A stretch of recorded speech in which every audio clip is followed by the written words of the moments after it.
আমার এই অপরিষ্কার ঘরটাই একটা সময় গিয়ে অনেক পরিষ্কার পরিপাটি সুন্দর থাকে। আমার হয়তো আজকে অনেক টাকা নাই, কিন্তু একটা সময় গিয়ে অনেক অনেক টাকা হবে। আবার এই যে এখন আমি কত রাত নির্ঘুম কাটাই তার কোনো সীমা নাই। আমার এই ঘুমের সমস্যাটাও একটা সময় ঠিক হয়ে যাবে, কিন্তু আমার এই ছোট্ট বাচ্চারা কিন্তু আর ছোট থাকবে না। ওরা প্রকৃতির নিয়মে প্রকৃতির সঙ্গেই বেড়ে উঠবে।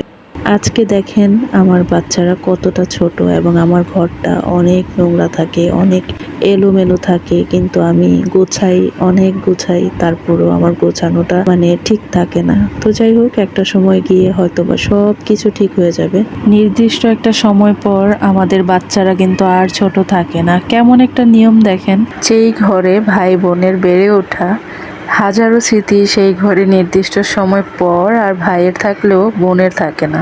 ঘটা করে একদিন আমরা সেই একই বাড়িতে বেড়ে ওঠা রাজকন্যাকে ধুমধাম আয়োজন করে পরের বাড়ি বিয়ে দিয়ে দিই। তারপর থেকে আর সেই বাবার বাড়িতে চাইলেও যখন তখন আর আসা হয় না, থাকাও হয় না।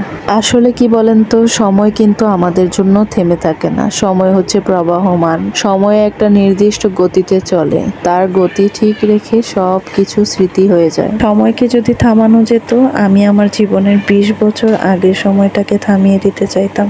আমার মনে হয় আপনারাও আপনাদের জীবন থেকে 20 বছর, 30 বছর, কারো 40 বছর তার আগের সময়টাতে ফিরে যেতে চাইবেন। একটা মানুষের গড়ায়ু আর কত বছর বাঁচে বলেন? আসলে আমাদের অনন্ত কাল পড়ে আছে, যেই সময়টা আমাদের জন্য অপেক্ষা করছে। তো এই অনন্ত সময়ের কথা যদি ভাবি, তখন জীবনটাকে খুবই ক্ষুদ্র আর তুচ্ছ মনে হয়। এইসব যখন ভাবি, তখন আর আমার জীবনের হিসাব মিলাতে পারি না। তো যাই হোক, আজকে একটু বেশি ইমোশনাল হয়ে যাচ্ছি মনে হচ্ছে, অনেক কিছুই বলে ফেললাম। ভুলভাল কিছু বলে থাকলে মাফ করে দিবেন।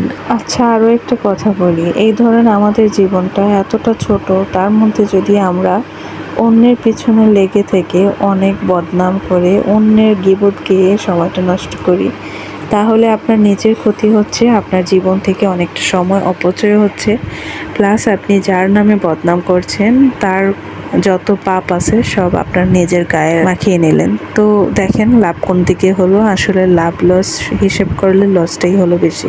আপনার নিজের ক্ষতি নিজেই করলেন। আসলে এই কথাটা বলতাম না, তো আমি আমার হেটার্স যারা আছে তাদেরকে এই কথাটা শোনাচ্ছি।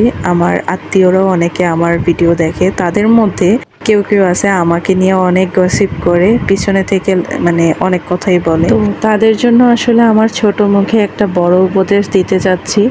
তো আপনারা আসলে আমার পিছনে লেগে না থেকে সময়টা একদমই নষ্ট করবেন না। নিজের জীবন কিভাবে সুন্দর করবেন, ফিউচার কিভাবে গড়বেন, সেগুলোর দিকে নজর দেন।